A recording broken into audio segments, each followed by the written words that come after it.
siyah ve kahverengi meyveleriyle dikkat çeken çitlenbik ağacı her bir dalında şifa dağıtmaya devam ediyor.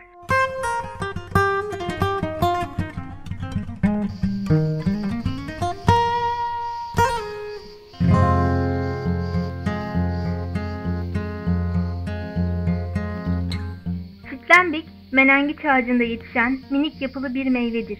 Yöreler arasındaki farklı isimlerle anılan bu meyveye ülkemizde meniş, çıtlık, çedene, menekiş ve çöre gibi adlar verilmektedir. Mercimekten biraz daha büyük olan bu meyveler siyah ve koyu kırmızı renkte kendini belli eder.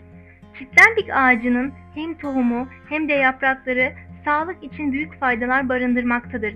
Potasyum, kalsiyum ve lif açısından zengin olan çitlenbik, vücuda enerji veren kuru yemişler arasında da yerini alır. Doğada yaşamını sürdüren hayvanların gıdası olan çitlenbik, yapılan araştırmalar sonucunda insan sağlığı için de faydalı kabul edilmiştir. Bu nedenle çitlenbik meyvesinin tüketimi son zamanlarda oldukça popüler olmuştur.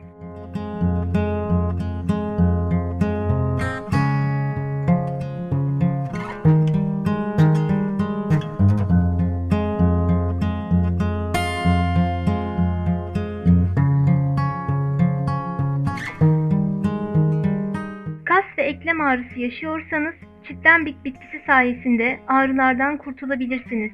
Çünkü bu bitki kan dolaşımını hızlandırarak ağrıları yok eder. Baş ağrısı şikayetiniz varsa çitlenbik kahvesiyle bu ağrılardan kurtulabilirsiniz. Özellikle regl döneminde yaşanan şiddetli ağrılardan kurtulmak için suyunu ya da meyvesini tüketebilirsiniz.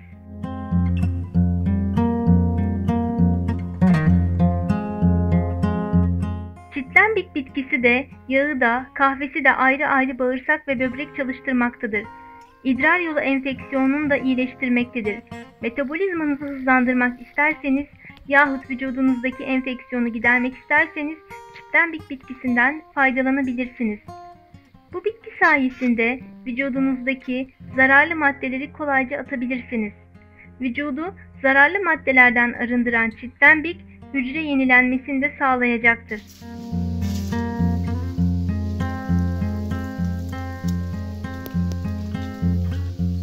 Çitlenbikten elde edilen çitlenbik sabununun faydaları arasında saçları koruması dikkat çeker.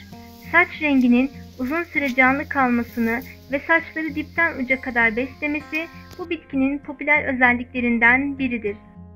Eğer saçlarınızda koparak dökülme başladıysa zaman kaybetmeden çitlenbik sabununu kullanmaya başlayabilirsiniz.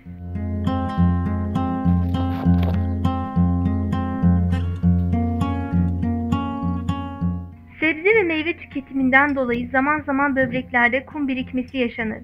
Bu istenmeyen durumu önlemek için çitlenbik tüketilmesi önerilir. Böbrek taşı oluşma riski altındaysanız çitlenbik meyvesini ya da kahvesini düzenli şekilde tüketerek bu hastalığın oluşma ihtimalini ortadan kaldırabilirsiniz.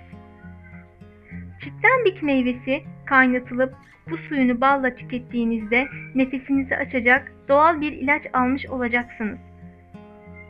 Solunum yolu hastalıklarının tedavisinde etkilidir. Öksürük ve ses kısıklığı gibi durumları kısa zaman içinde iyileştirir. Kendine has kokusu ve aroması olan çitlenbik, iştah açma özelliği ile kilo almak isteyenlere yardım ediyor. İştahınızın açılmasını isterseniz bu meyveyi yemeklerin içine birkaç adet atabilirsiniz.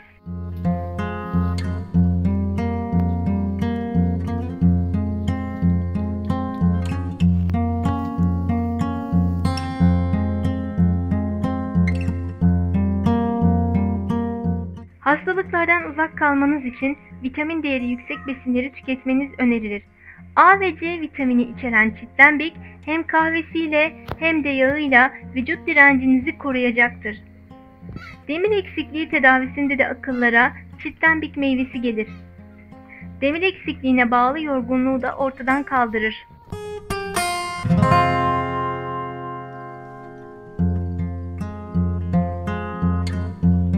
Çitlenbik bitkisi kadınlarda regl dönemlerini düzenler ve aşırı kanamaları önler. Adet söktürücü olarak tercih edebileceğiniz çitlenbik size daha rahat günler yaşatır. Mideyi temizleyen ve mide asitlerini dengeleyen bir bitkidir. Yemek sonrası oluşan hazımsızlık sorununu çitlenbik kahvesi içerek çözebilirsiniz. Mide bulantısı gibi durumları da önlemek isterseniz kahvesini tadabilirsiniz.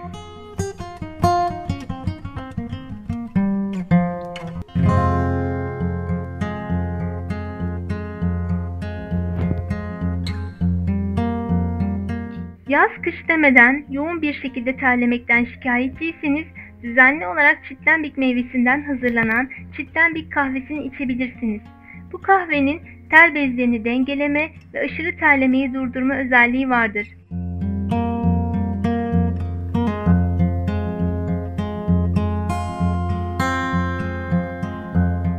Çitlenbik ağacının asıl yurdu Akdeniz ve Batı Asya'dır.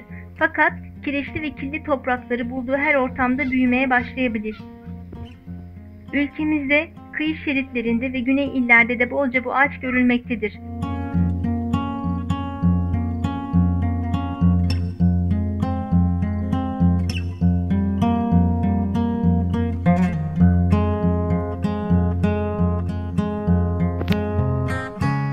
Türkiye'de rahatlıkla yetişebilen çitlenbik meyvesi menengiç ağacı adı altında da tanınmaktadır.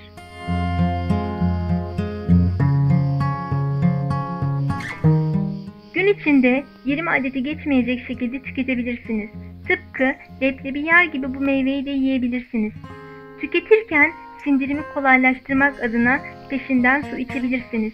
Dilerseniz bir tatlı kaşığı çitlenbik meyvesini bir fincan sıcak suda bekletin. 1 saat kadar bekletilen bu suyu tüketin.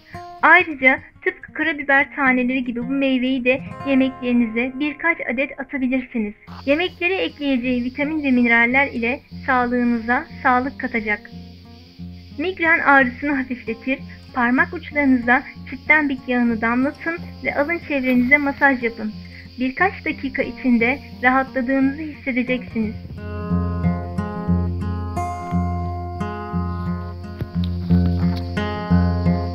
Saç bakım maskesine ya da şampuan içine eklenen bir damla çitlenbik yağı saçların onarılmasını sağlar. Alerjiye müsait bir cildiniz yoksa bu yağ ile sivilce önleyen maskeleri deneyebilirsiniz. Saç bakımında tercih edilen çitlenbik yağı saçların renginin korunması konusunda oldukça iddialı.